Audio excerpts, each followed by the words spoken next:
Akkam jirtu nagaa keessanii fayyumaa jecha barnoota gabaabduu tokko barnoota namni isinii qabadhee jiru waa'ee daa'imman qirqiduun kofalchiisanii taphachiisuun faayidaa moo miidhaa qaba kan jedhudha. Daa'imman isaanii gaa kolfanii yeroo argan maatiin hedduutti tola. Kana gochuuf immoo hedduun qirqidanii taphachiisuu barbaadu jechuudha. Akkasumas kana ni godhu.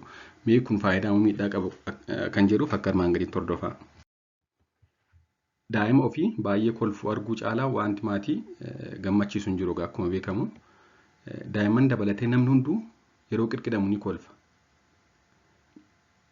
Jaallannas jibbinas hundi keenya yeroo qirqidamnu hedduun keenya ni kolfina. Haa ta'u malee namni hedduun qirqiddaan kan kolfu qirqiddaan sun itti tolee jennaan gammadee miti jechuudha. Namni hedduun yeroo qirqidamu kolfaa, qirqiddaan kun garuu isa gammachiisee jennaan miti kan inni kolfu. Osoo qirqidamuun namatti tola ta'e, osoo qirqidamuun namatti tolee nama gammachiisee jennaan kolfama ta'e, namni hunduu gammaduuf of qirqidaa yookaan wal qirqidaa oola jechuudha. Osoo nama gammachiisa namatti tola ta'e. Namni tokko yeroo nama biraan qirqidamu yeroo sana malee ofiisaa osoo of qirqidee hin kolfu jechuudha. Kun egaa haala sammuu keenya itti risept godhu yookaan itti keessummeessudha wanta kana.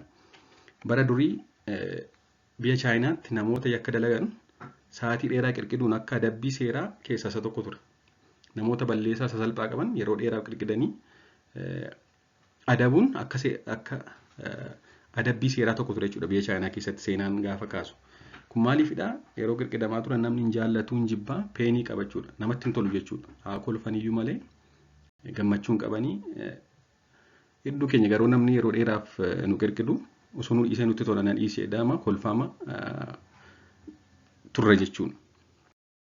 Namni egaa osoo man jaallatin iyyuu kan yeroo qirqidamu kan inni kolfu sababa qaba.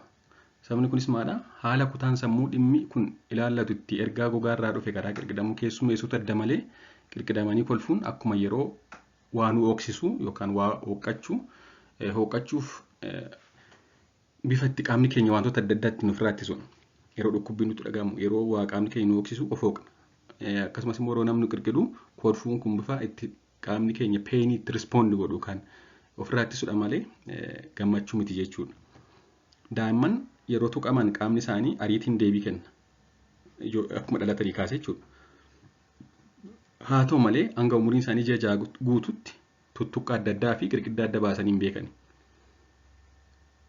Qaqqabbii adda addaa maatiin qaama isaanii qaqqabanii fi qirqiddaa adda baasanii hin beekan waan ta'eef yoo qirqidaman illee hin kolfanii fiiliin godhan jechuudha. Akkuma qaqqabbaa adda biraatti lakkaa'u hanga umuriin isaanii ji'a ja'a gahutti.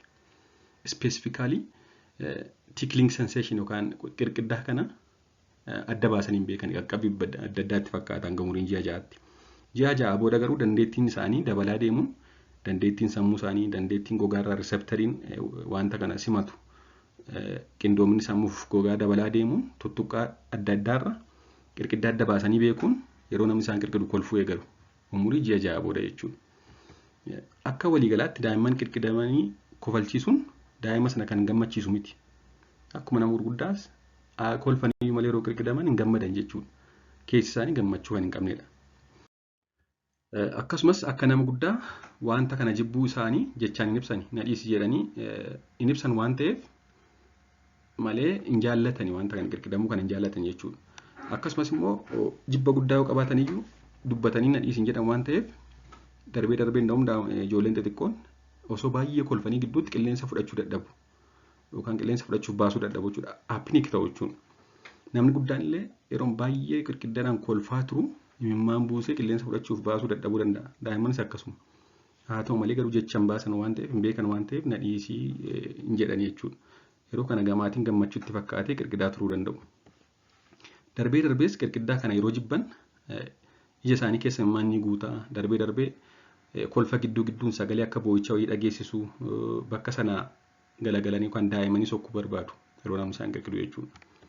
Kanaaf qirqidamanii kolfuun daa'immanii gammachuu miti waan ta'eef maatiin kana gocha gaariidha jedhanii gocha daa'imman bashannansiisudha jedhanii qirqiduu hin qabani. Kana dhiisuun karaa adda addaa yookaan karaa biroo daa'imman isaanii haasofsiisuun kofalsiisuu qabu jechuudha. Kanaafuu daa'imman qirqiduudhaan miidhaa malee faayidaa kan hin qabnedha.